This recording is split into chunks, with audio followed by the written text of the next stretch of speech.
Evening. This is Dawn here, welcoming you back to another movie night review 317 called Phoenix Run. It is a short film, sci fi film. So let's get into the movie night review right now. So there's a group of people. The person's name is Marky, and he has a henchman, and he's become infected. So Marky is on the run right now, and he goes to see his super hero or supernatural power mom. Um, and she has the power to kind of like place the thing together, and she does shootouts and things like that. So the government or whoever knows about the infection, they're looking for all the melanin deficient people. So he is on the run. All right. And once they find them, they're trying to take their melanocytes so they can do further research. And that is what the thing is. So he meets up with his mom and the kids there. And it just kind of looks like a rough situation, and he's just like, I don't know what's going on, and he's still on the run because it just kind of got them in a car buckle, but in a car, how would you say that, in a big combustion situation, with some of the ones that are on the run needing the meds too, or the medical call from her. But if they're kind of rough around the edges, yes. So the subject for tonight is called stability. At stability, you'll find that most people are really reconciled already. The only thing is that there's someone who's unsteady around them. If it's unsteadier, everything kind of tilts in his favor until something levels it, but it's normally a really big guy or rugged henchman or something. Once that comes around, everything is just level and that's done, and you don't see him anymore. That was the henchman in the group that was undercover.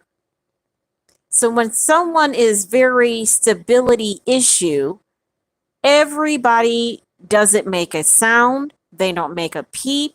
They don't sit there and do idle chatting. It just kind of rolls the way it's supposed to roll. And at stability, that place that I'm talking about, he's wiped away and nobody knows about the henchman, him, or the situation that he was occurring or unfolding in his willpower. So people that don't like you, people that don't like the situation, and people who don't float or rock the boat with you are the main ones that are very stability issue.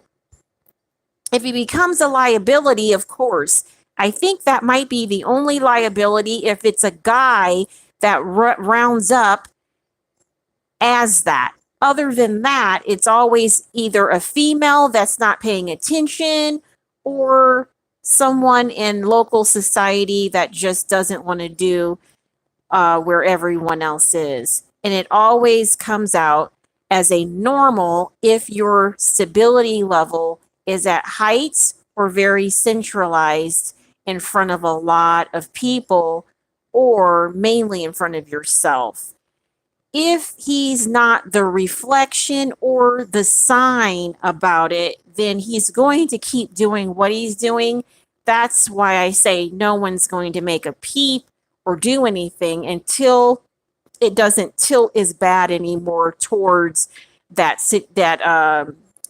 local infusion type of episodes that it may spurt out in front of people amongst the one that is the most stable.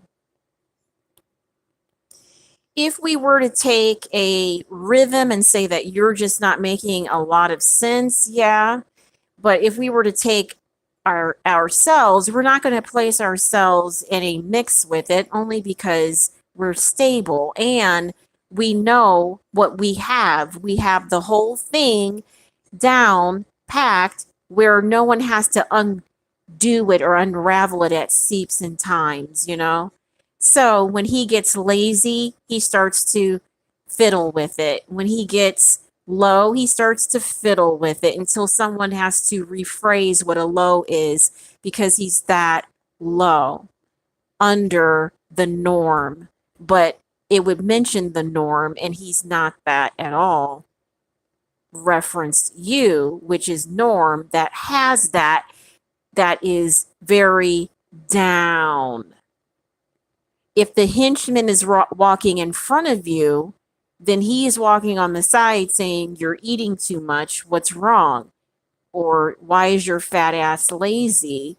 Than the others. He's always referencing the ass or fat. If he says anything else about the normal, no.